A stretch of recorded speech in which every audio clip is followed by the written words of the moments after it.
Welcome. This is Monty from DPLSurve Equipment. We're the premier company in the industry, offering three distinguishing things that separate us from the competition. We have lifetime guarantees and warranties on all the products. We have 24/7, 365 tech sales and customer support.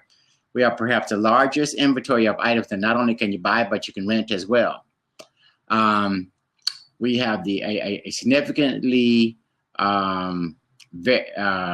wide variety of demonstration videos and articles and blog posts, etc., that you can read and peruse at your convenience to learn about such obscure topics as counter surveillance and cell phone jammers and blockers, etc., etc.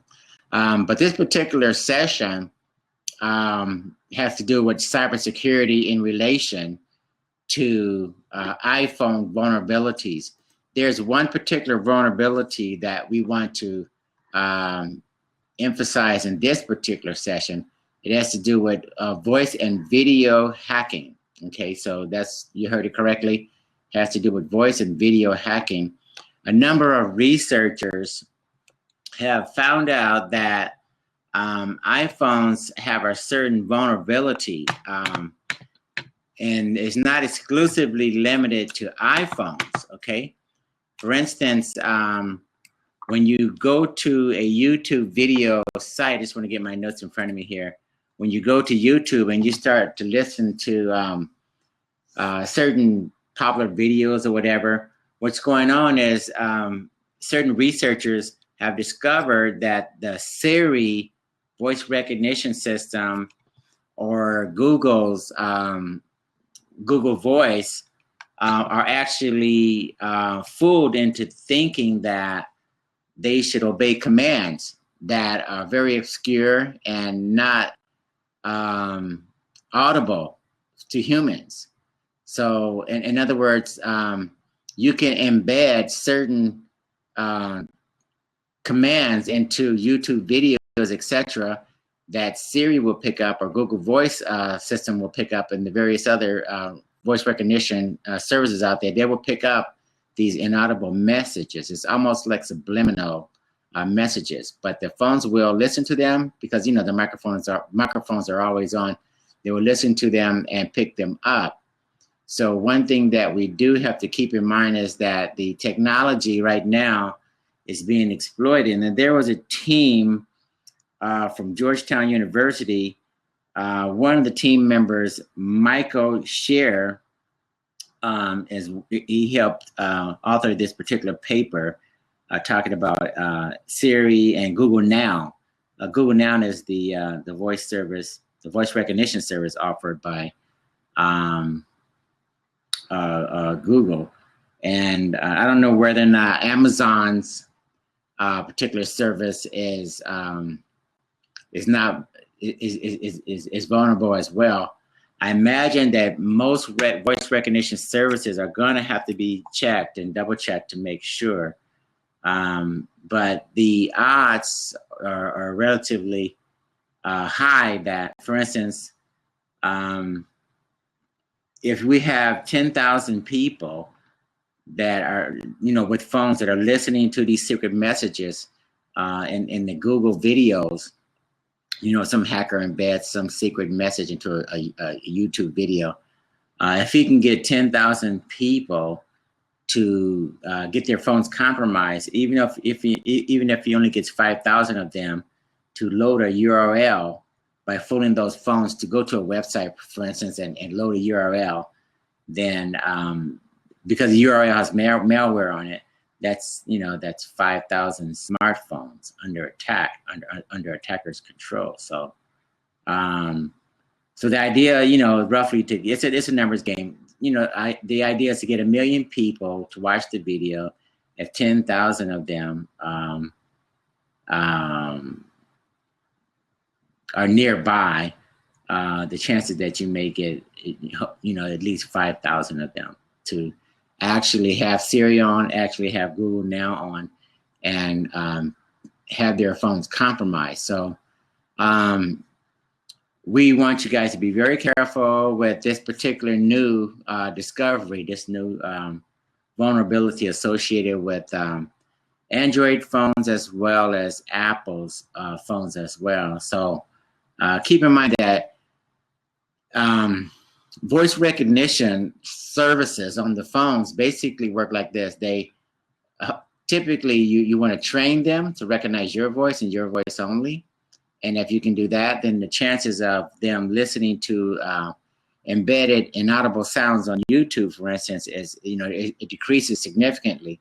So you're going to have to spend a good amount of time training Google Now or Siri to recognize your voice and your voice only, or just turn these services off when you're not using them. So I keep mine off until I use it. I don't use it that much, but I keep mine off. I turned it off when I read this article.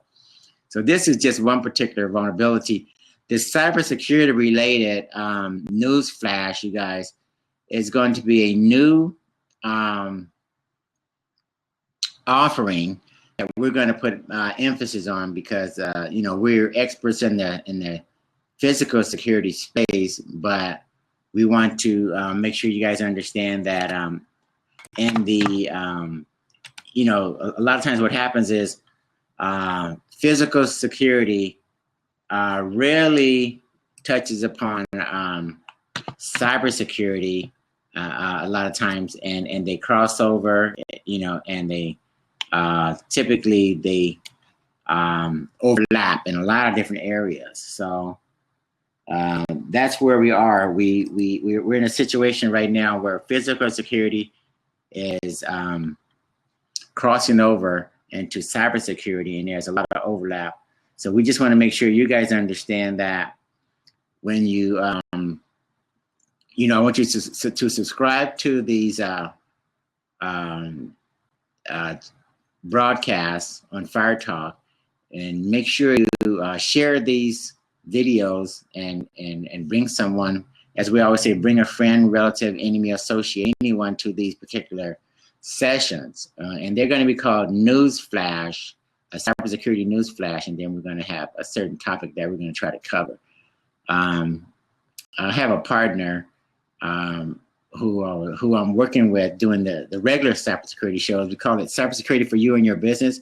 We've done a ton of them, and on the left-hand side, you can see the link for that.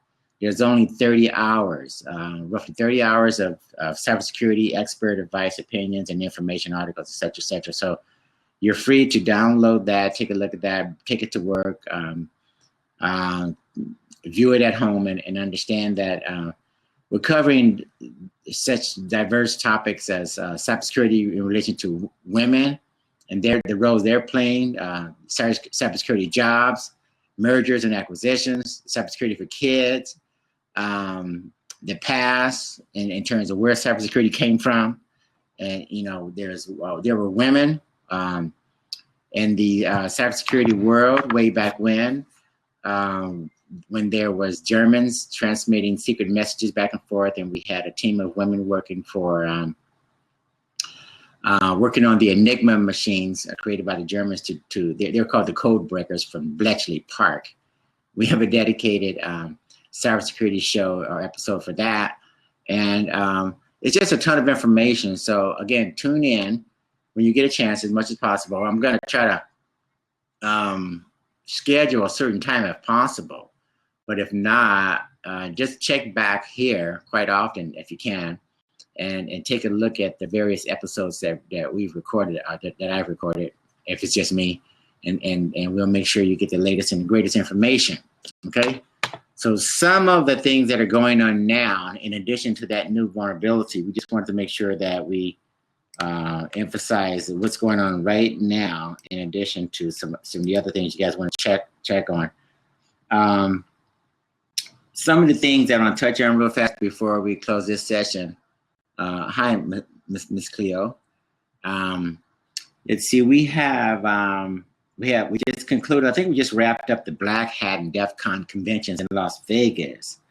They're bringing a lot of things to our attention. There's ATM hacks going on, whereby the ATM machines are, they still have a number of vulnerabilities, so that they haven't been addressed, even though we are using more debit and PIN based technology in the United States. we're still trying to play catch up. And there's demonstrations, unfortunately, where the ATM machines are fooled into spitting out cash. And that's part of the black hat presentation on the ATM machines. You can literally see that occurring. So that's one thing we want to make sure we understand and keep that in mind when you're using ATM machines, or if you're in the business of working for a bank or you service ATM machines. Make sure that you understand that we need to monitor ATM machines, keep them updated with the latest and greatest security and hardware, so that we can keep the skimmers out of the machines and such, because it seems like the technology is going further and further into the machines to compromise the ATM machines. In addition to that, so anyway, Rapid7 brought that to our attention. It's a company by the name of Rapid7, Rapid and the number 7. They highlighted that vulnerability. And then it looks like there's a particular phrase being bandied about called the cyber kill chain. And I can't remember what major defense contractor is speaking on the cyber kill chain. Let's see, who was that? Who was that company? But basically, what it amounts to, you guys, the cyber kill chain is a number of steps that the hackers have to go through in order to compromise your networks and get into your information. Let's see. So anyway, that's called a cyber kill chain. And let's see. Let's see, just one second. Let me see. I'll get a company name for you, corporate executives out there who want to take this back to your jobs or something and talk about that.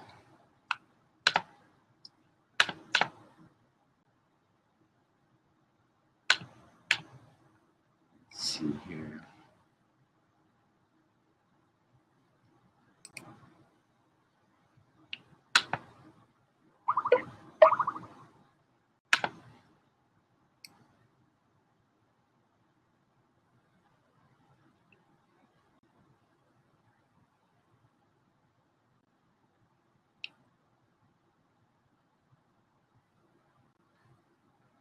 Okay, I can't remember what particular company pretty much pioneered that idea. But yeah, you can go on and take a look at that and see for yourself what particular corporation that was associated with. I think it was Northwich Grumman, one of those major companies. That's Lockheed Martin, that's who it is. So Lockheed Martin has put a lot of emphasis on you understanding that there's a cybersecurity, a cyber kill chain. If you're a CSO, cybersecurity officer, or a chief information officer or whatever, you may want to make sure that you understand that we now have a certain number of steps that we're identifying that should be hardened, and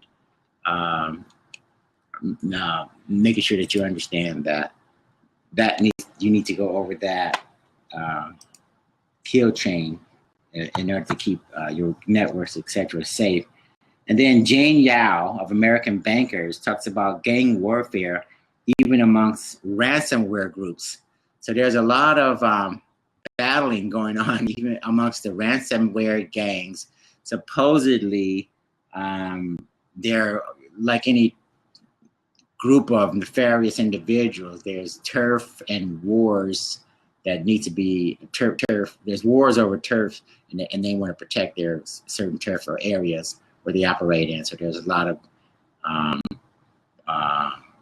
jockeying for position going on even in the ransomware space amongst those gangs, and a lot of them are trying to figure out who's going to ultimately rule in those particular areas. I'll see if I can put a link over there so you guys can take a look at that when you get a chance.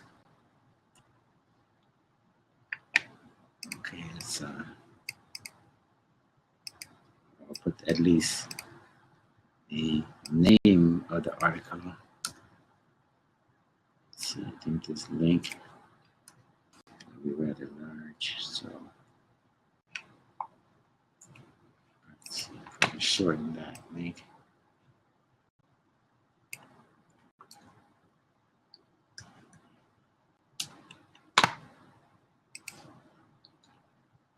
So anyway, Jane Yao is bringing that to our attention, that amongst the cyber criminals, they're arguing over turf, and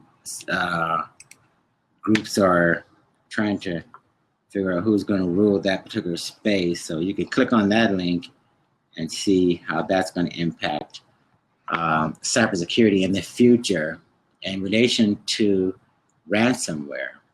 Okay, and then there's Key Sweeper. It's just a $10 USB charger, what looks like a USB charger, that steals Microsoft keyboard keystrokes. Okay, so be aware of that as well. What looks like a keyboard acts like a keyboard. I'm sorry, acts like a USB charger, but actually is intercepting wireless communications that are going back and forth between Microsoft's wireless keyboards. So this is a vulnerability that they're taking advantage of with, as far as Microsoft's wireless keyboards.